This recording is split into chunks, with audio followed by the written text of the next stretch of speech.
Ben Doyle is ready and raring to go here at the British Open for a place in the last 16. He takes on the Welshman Jordan Shepherd, and it is Sheppy that gets us underway with the opening break. Race to 6 and 40 minutes, and a dry one for the Welsh Wizard. And Tony Holgate rejoins me on commentary.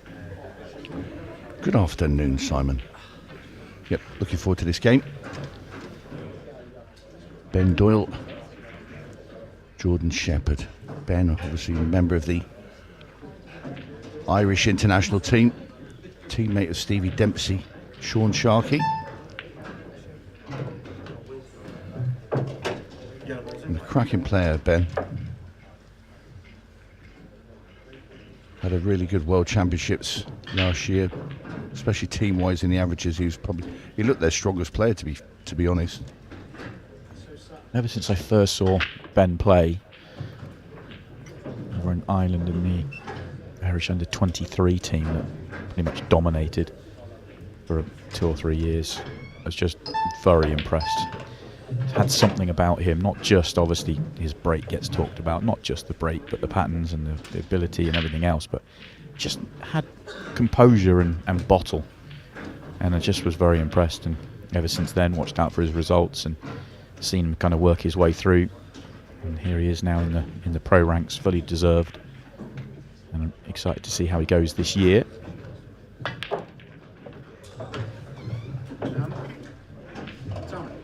Right, they certainly didn't want that, the bear. Ben Doyle. Yep, shake it ahead. Lost the cue ball. And it's now the Welsh Wizard, Jordan Shepherd. This man has been there, done it all pretty much. One of what you would call the elite. Had the same cue for 20 years, he told me the other day, and now he's gone through 5 cues since November. Yeah, I guess when you've had one that long, you kind of change. It's going to take a while to find another one that you really like. Yeah, he said basically he'd had the cue for 20 years, he'd have made so many different alterations to it, lengthwise and weight-wise, and then after all that, he said it's about 3 shots on the table, I can't play now with that cue. He said, so I've had to now try different cues. How many cues did you go through in your career? Are you chopping and changing a lot? I had a John Paris cue made for me in very early 90s, and I stayed with that until about early 2000s when I smashed it to smithereens in a fit of rage when I was practicing on my own, bizarrely. That's hard to listen to. Beautiful cue, no more. Yeah, I was obviously quite distraught when I realised what I'd done, and then I've gone through a couple after that, and yeah, it's hard. It really is. It's fairly common though for players to have cues for a long period. I mean, I had a cue, two in my life really. Similar story to you, John Paris, and then changed to Jason Owen cue, and never changed since then. It's so different having spent a lot of time in America. American players chop and change all the time. They're always buying new shafts and trying different things. It's amazing to see how different the games are from that respect. Yeah, I think American cues are totally different from what we use over here. They'll go out to a shop and buy one, and maybe the weights they change, but they're generally all the same. For me, maybe I'm giving it a bit of what it shouldn't deserve, but by being a little bit blasé with that comment. But they did. I mean, when I went and played American pool, and I went out to Las Vegas, this was in the early 90s, and I bought a McDermott cue. I had a Balabushka and all sorts of various. They all felt the same. Yeah, well, it is amazing, and obviously Jordan trying out lots of different cues of late. That's the scene out in the background right now. Lots of action going on in the British Open and the British Women's Open. See Mary Talbot there in the middle. And still going strong in table 2. I think we're more with American pool. I think your tip's more important. Obviously you want the right weight, but with our cues that we play with, with let's say ash wood, there's a lot of give in Syracuse, you know, the way my cue used to bend in half nearly when I was breaking.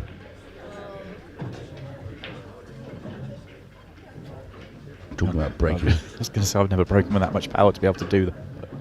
But that is a break, isn't it? We talk about his break all the time. It's fabulous.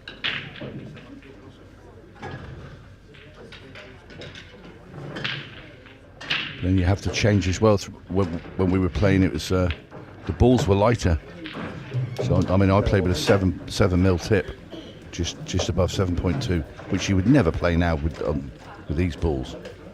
So that when I do occasionally play, I've now moved up to about an 8 and 8.4, something like that, just to use with these balls. But see, with the lighter ball, you have to spin the cue ball so much to get it around the table, because the tables are way slower. I mean, these are like glass to play on now. So equipment has changed dramatically over the last sort of 10 or 15 years. And the game's a lot different. The rules are different.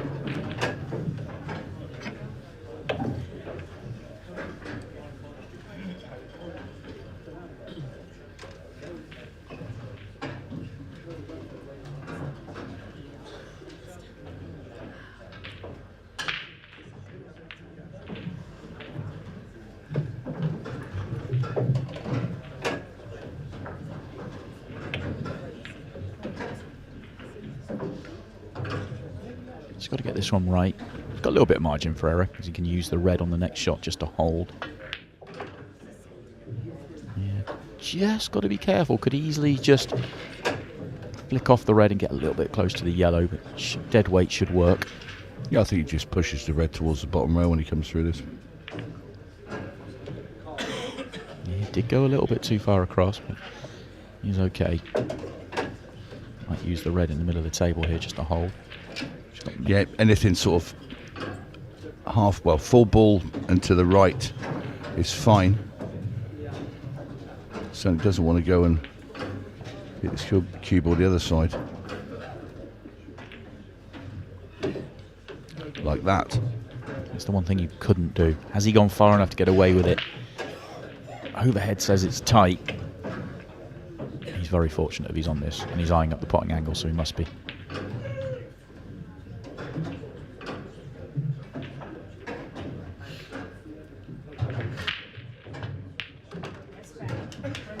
Very, very fortunate, that one for Ben Doyle. Job done, though. Lucky boy. Did not play for that position on the black. But like you said, he went far enough up the table that he could just scrape through. And it's the Irishman who draws first blood.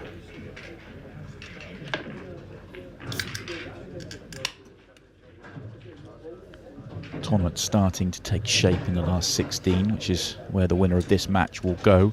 Top half already safely at that stage. Cole Bedford, who we've just seen win, he'll play Chris Melling. Josh Kane will play Christy Caulfield. Shane Thompson will play Rab Mack, or Robert McCulloch. And Scott Pope will play Zach Cooper. That is the top half of the draw in that order as well.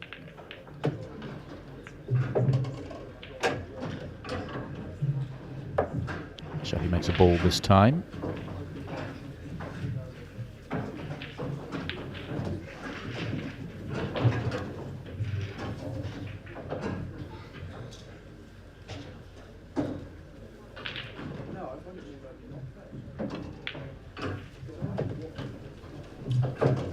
Just the one by the 8 ball. I think he's going to deal with these 3 at the top first, then come down. If the one by the 8 ball goes bottom left past the 8 ball, then no need to move it. If it doesn't, just needs to play subtle cannon of some sort to get onto it.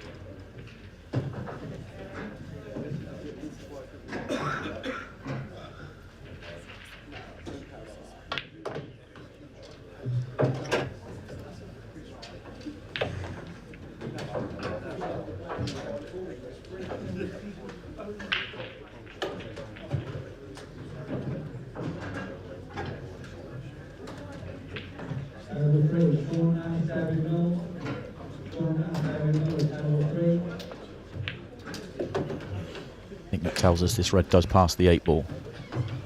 Unless on red into the left centre, maybe is what he's looking at.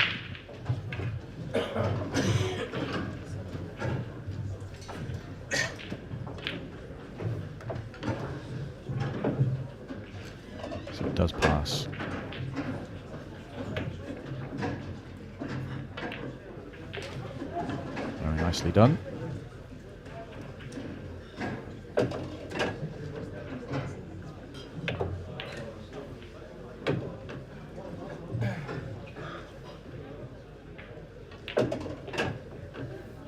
And very nicely done from Jordan Shepherd. Excellent clearance.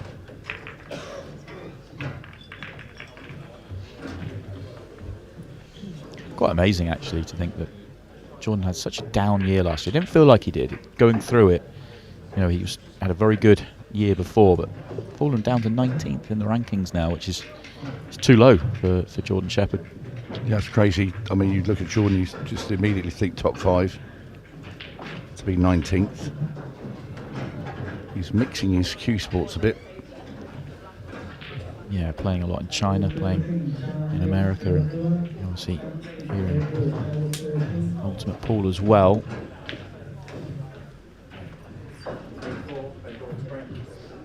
Was focusing on snooker for a while, but it's sort of taken a back seat over the last 18 months or so.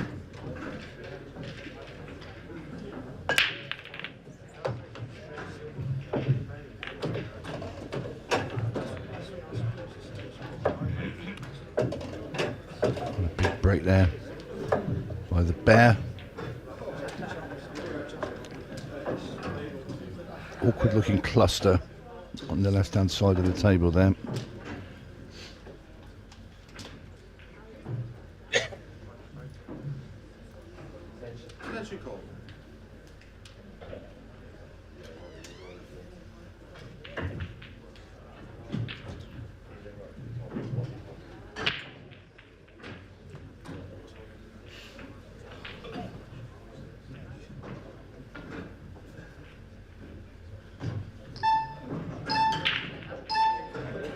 Really using his time there to try and figure out how he wants to go about this. But he's going to leave that bad ball very late.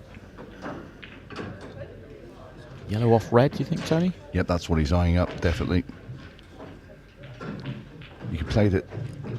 You can play it at a certain pace where the red will go into the side rail and come back out and knock that other yellow out as well.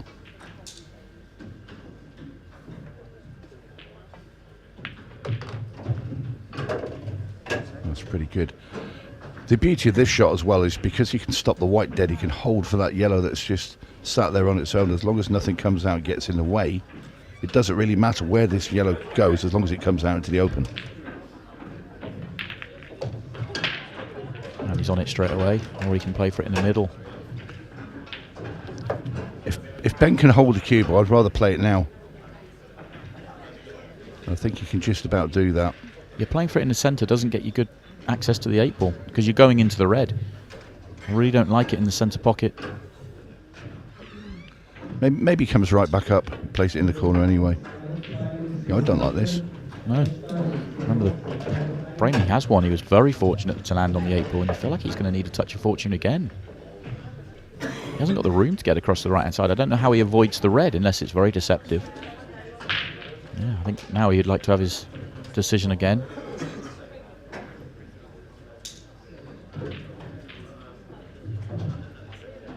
You won't want to try and power it in either because, well, that was always going to happen going into the red, like you said, Simon. He didn't even look at the yellow to bottom left when he was on it. No. And he could have played, if he didn't like being on it how he was, he could have played on it better. There was more room there. Yeah, definitely. Yeah, he's missed the trick there, has Ben.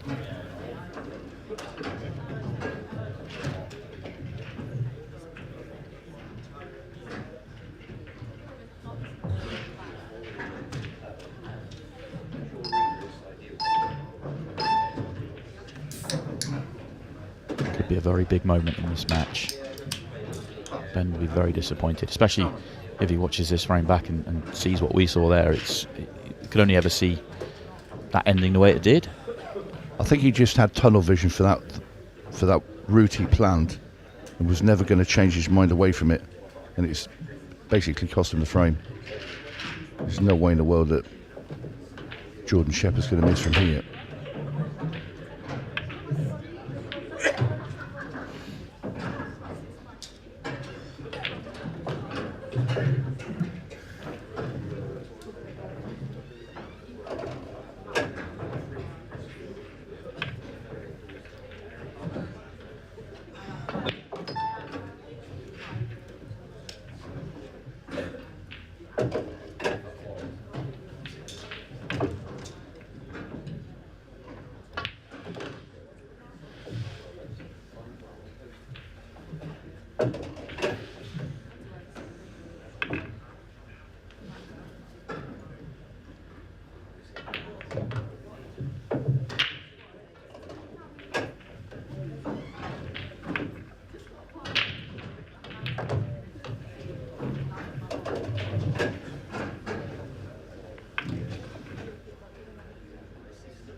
3-1 for Jordan Shepherd, halfway to the target of 6.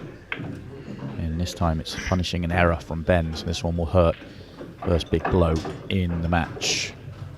Still plenty going on here in Daventry. The last 16 for the Women's British Open has been completed.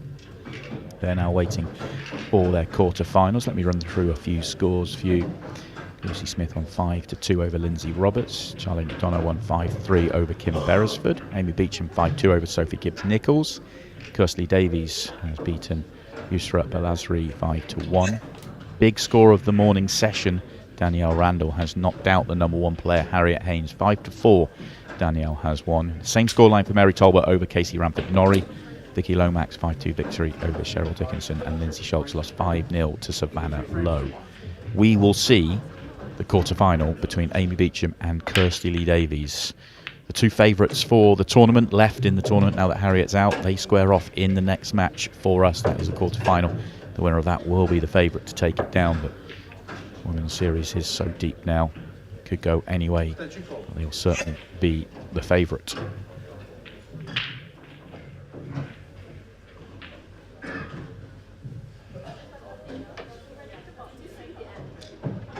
Needs an opening red here. Reds look good. Can you get through to the one at the top? Into the top right, just must be able to because he's queuing it down. Yep.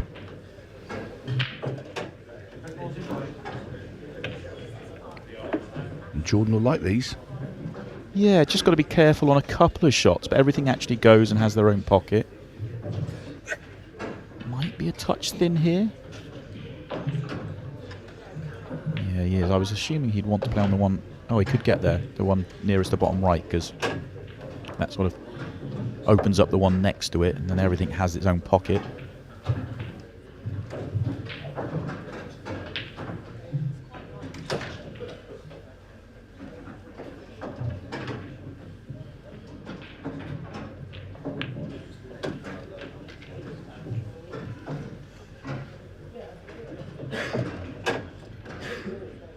Does he have a tiny bit of angle? If you could punch this into the bottom left, then the cubel into the yellow that's just above that red that's also near that left-hand pocket. Oh, he's gone to kick the black out. Well, he must have a bit more room than I think down into that left-hand side. It just... That's his only tricky little manoeuvre, is to get onto that. Do you think the 8 ball went? To me, I was always working on the assumption it did go, but you wouldn't move it if it went, unless he felt he couldn't connect them together with it like that. Targeting the yellow, he'll take it. Well, I say he'll take it. That's actually awkward because he's now bridging. He wanted to get the yellow full ball, and then he wouldn't have this issue because he missed it or skimmed by it and used the cushion. That's what's caused the issue.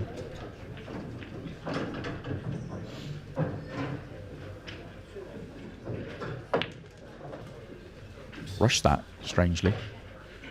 Stretched, but then was hit it almost on the move. So first big error in the match for Jordan Shepherd. Chance for Ben Doyle to respond after the mistake of the previous frame.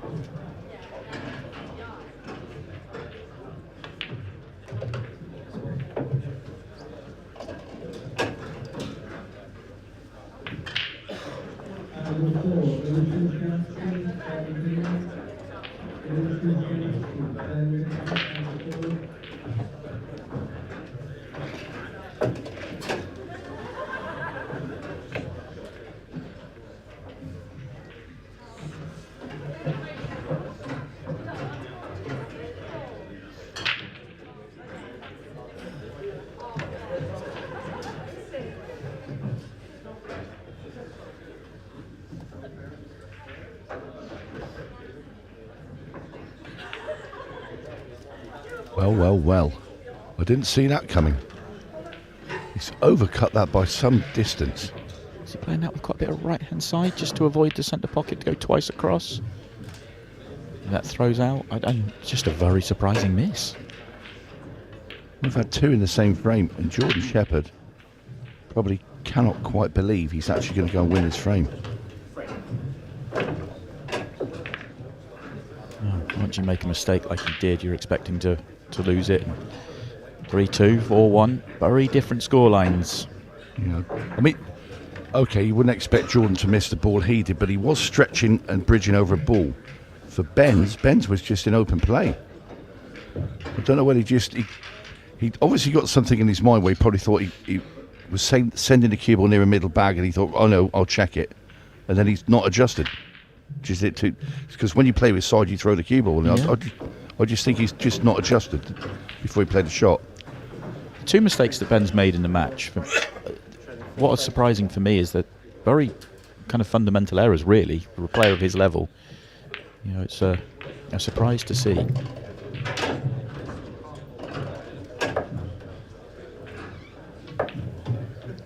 He's got some break on him, this lad. I'll give him his due. He played in the Champions League back when he was a challenger, and I was on commentary with Gareth Potts, and we were both blown away with the just sheer volume of balls he was making off the break. He was averaging over 3 balls a break for the whole night. It was incredible the power he was breaking with, and the control was there the whole time as well. But when you watch him break off, it looks quite effortless. It's not like he's giving it a big Happy Gilmore and a run-up.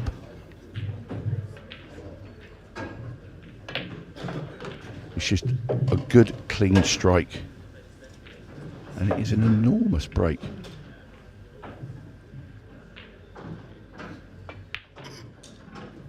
My word, he's missed another one. Not done so much damage this time because he's not left anything particularly easy for Jordan Shepherd, but again, what would be considered quite a straightforward pot. Ben's rattled it.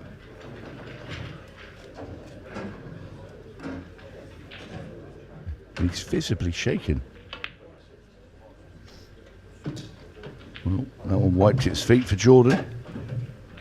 Yeah, good news for Jordan. It's a brand new table, brand new cloth. Balls are polished and it's been freshly ironed because that looked wide.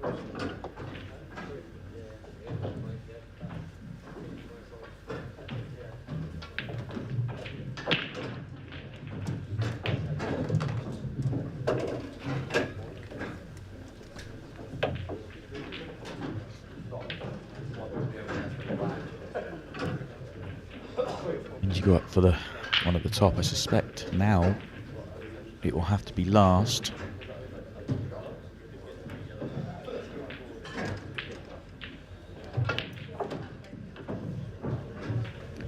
Well, it looks like is he trying to work hard to leave the red bottom right as his connection to the 8 ball, perhaps, rather than leaving the one at the top, but actually the yellow stops him from getting good position up there. This is really tough.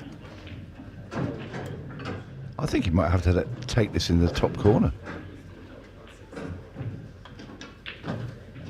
He's going to try and punch this with right hand side. Scream the cube off the side rather than back up. He's gone straight in the middle with the white. That's where he wanted to go. It's an enormous amount of side he's trying to put on that cue ball. Yeah, I'm with you. Where he landed, take it to the top. Cue ball bumps into the 8 ball. So you knock that towards the right hand side, and then you've got to kind of play bottom right and cross the diagonal of the table.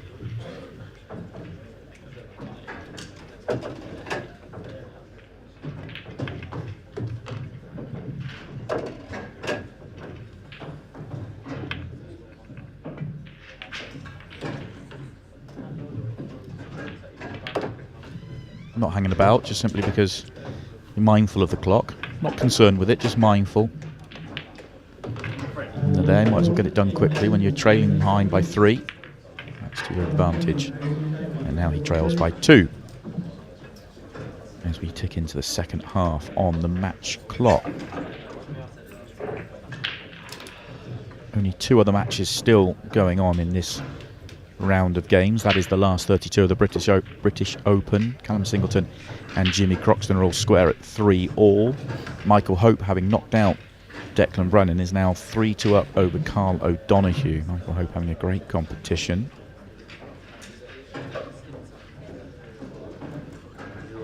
No major surprises as I scan through at this stage, considering the sheer volume of shocks we had, or not shocks is the wrong word, because at the highest level everyone is capable of beating everyone, but we saw so many big names fall at the last 64. It was a little bit more as expected through the last 32. We saw wins for Cole Bedford over Dom Cooney.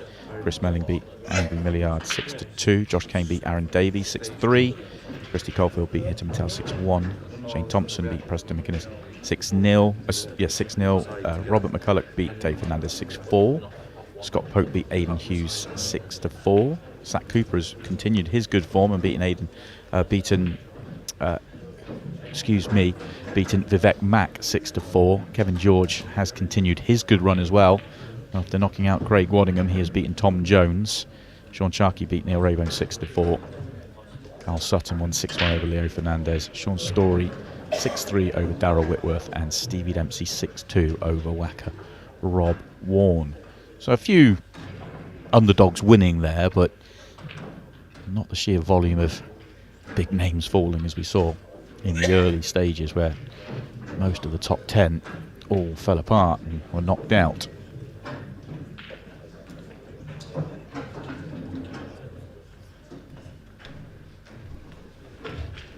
A reminder that our next match here on Ultimate Pool TV will be from the Women's British Open. We'll see the player of the moment, Cussley Davies, who's been riding high for a while. Technically the third seed, taking on Amy Beach in the second seed for the competition, or second ranked. The event's actually not seeded. Oh, he knew it. You could hear him. You could hear him. He knew exactly where that cue ball was going. I want a tenner for every time Jordan said no.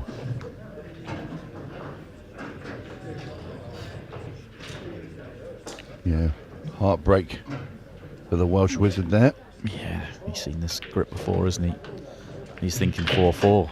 Well, you look at look at this layout. Well, that was his layout. The way that Jordan's looking at it, he's thinking, I would have been putting them beyond the hill. And instead, Ben Doyle says, thank you. And I'll get myself back to within one frame in this match.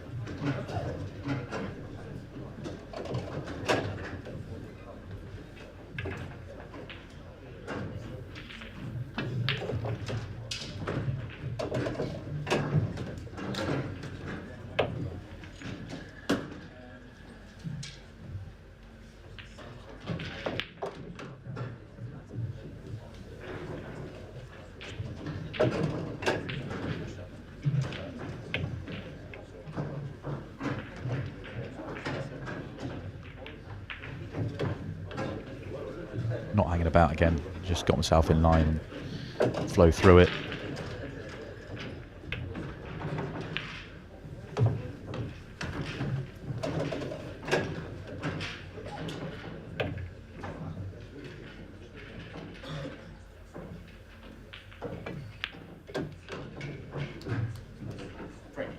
As expected, Ben Doyle mocks them up for reverse clearance, 4-3. He now trails. Has the next break as well. 17:33 left. And Jordan is still saying no to himself.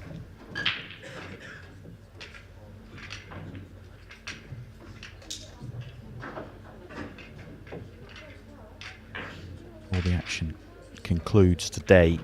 More to fit in over the course of the next few hours.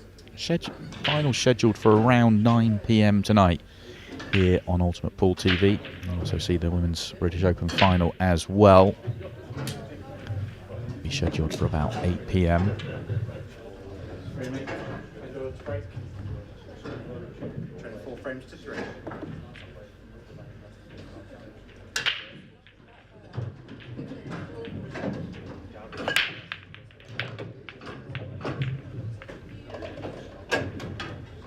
It's just brilliant, brilliant break.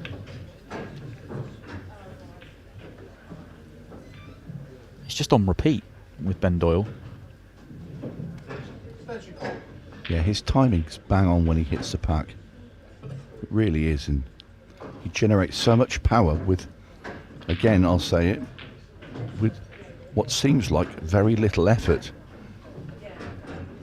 The big easy. Yeah. But he's moved the entire pack to the other half of the table. Yeah, it's actually hit it so well. It's not come out as well as it could have done because it's all gone congested at the top of the table. He wants red, so he's taken on a trickier opening ball because of it.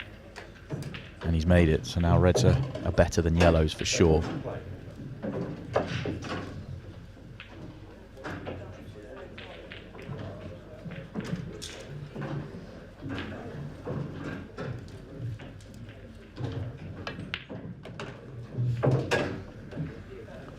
Uh-oh. Played his red. Knocked the yellow out of the way, but where did he knock the yellow? Right in front of the black ball. It's another one that you'd say is a slightly careless error, really. Where was the yellow going to go at that pace?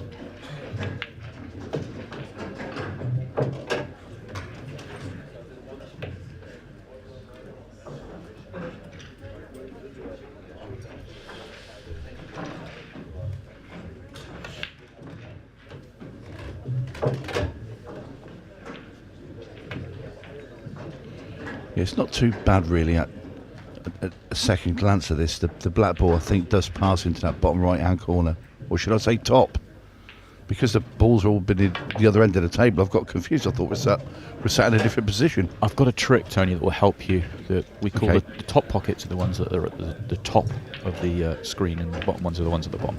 Do you know what? Thanks for that. Glad I could help. Well, he obviously does go because he's played on it, so it's no issues really with the yellow getting in the way. And it is all square, so that in-off break, which was essentially cost a frame just because of the quality of the layout, would have been certain for Jordan to make the clearance to go 5-2. It is now 4-4 and he hasn't touched the table. Completely different match from the last time that Jordan Shepherd was out there ready to play a shot. Yeah, it's been an incredible turnaround. But that's how these tournaments go, these matches. Someone's sailing away like with a nice 3-frame cushion. Everything's fine and dandy in the garden, and then all of a sudden, one in-off a break, one little just bad kiss, and you're back level.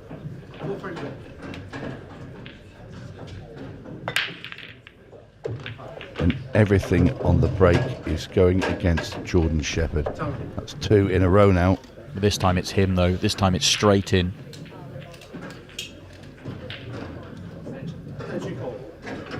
First time it was very unlucky. That time it's all on Jordan, and there is more work this time though for Ben Doyle.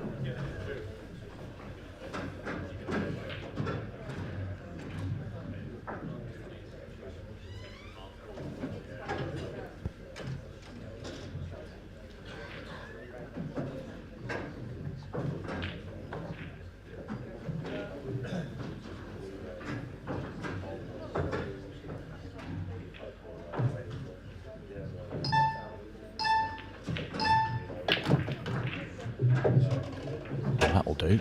Very nicely played. I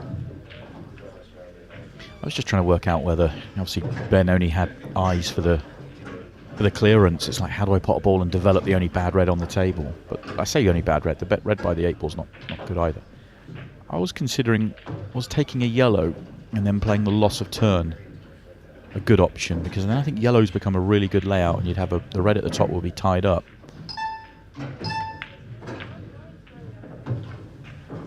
I don't think that's in Ben's locker. I think No, it's rare you see any player play that sort of shot, but I was just trying to work out whether that was an option. And then he played the breakout, which went well, and then misses the plant. yeah, it's all jump on the bike and just pedal as fast as you can for the line.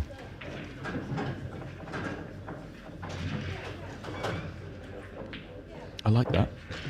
Nice way of thinking at it.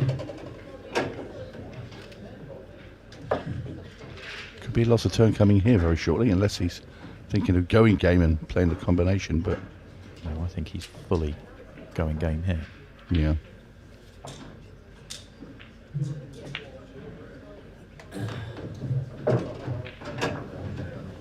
It's just a second yellow, isn't it? This is pretty straightforward to just pot this and roll the yellow in behind the red. It's getting on the next one. Yeah, it doesn't look like there's a chance the next one goes. It's really tricky. Yeah.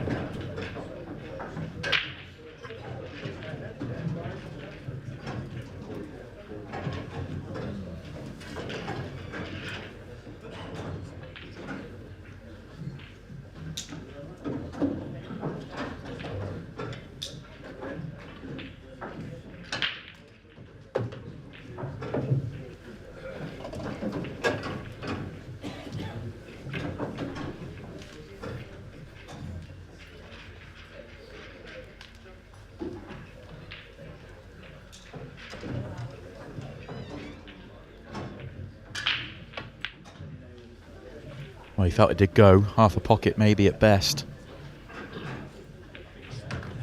I'm with you, Tony, at the start there. If Jordan comes to the table and plays the loss of turn, I know there's another red left at the top, but all Ben could do is potentially play a loss of turn again, and then he's big second favourite for the frame. And I think if Jordan comes to the table, plays a loss of turn, he becomes a huge favourite to win the frame.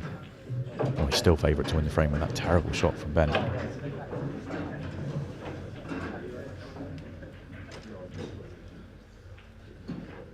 Yeah, there's some funny things happening out in that arena at the moment with these two.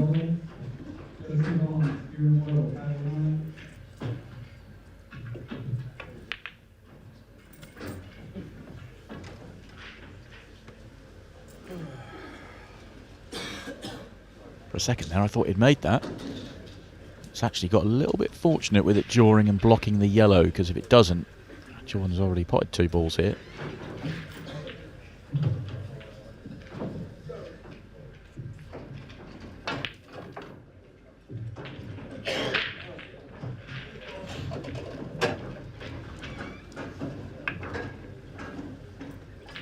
Once again, nothing easy.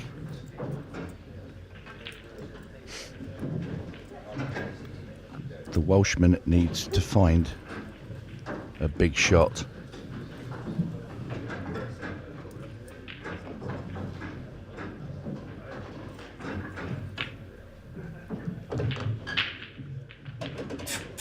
And he's found one. His turn to have a little bump. A little bit of fortune there for Jordan. Balances itself out though, of course. Ben's had a couple. Jordan's had a couple go against him as well. That was a nice one for him. And he gets himself back in front. So a lot going on in that frame. Both players could have, maybe should have won it. In the end, it does go the Welsh Wizards' way. And that reaction tells us exactly how he feels about it. Our next matchup, I already mentioned this, but let's confirm it is Kersley Davies taking on Amy Beecham, the 2 favourites for the British Women's Open. Since Harriet Haynes, the number 1 player, has been eliminated, this is numbers 2 and 3 in the rankings, and they're going to battle it out in the quarterfinals.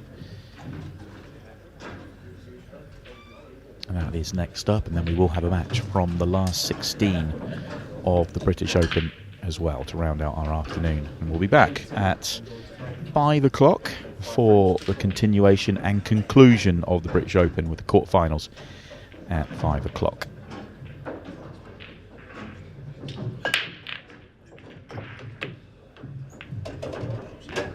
How many top professionals would pay a lot of money to have that break? It's incredible. It's so consistent as well. Yeah. I mean, we've got players that are great. They've got great breaks, but they haven't got the consistency that Ben Doyle has to just do it all the time. I mean, it's worth 2 frames in a match, probably. Yeah. Oh, it's huge.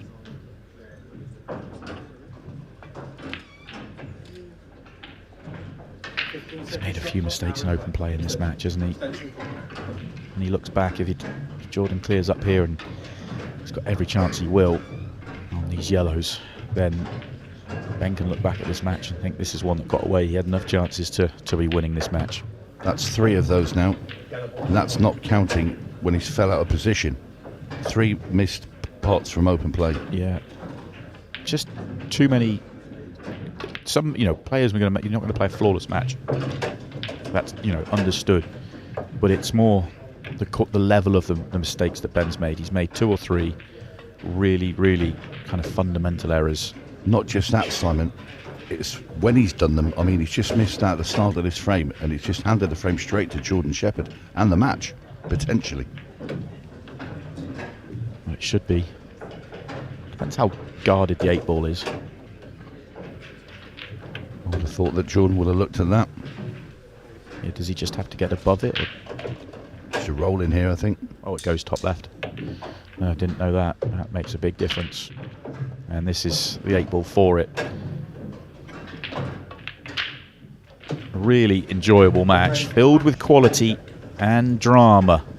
Both players entertaining us, but it comes down to those mixy frames, and it was Jordan Shepherd that got himself in front and into the last 16 of the British Open.